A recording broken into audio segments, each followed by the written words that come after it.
How to say, where is the way going to hospital? In Tagalog, saan ang daan papunta sa hospital? So, saan means where.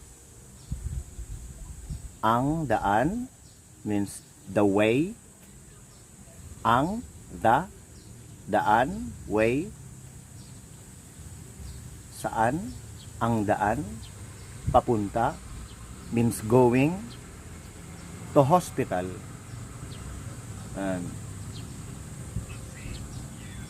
Sa hospital. So we simply say, saan ang daan papunta sa hospital? Where is the way going to hospital? Peace.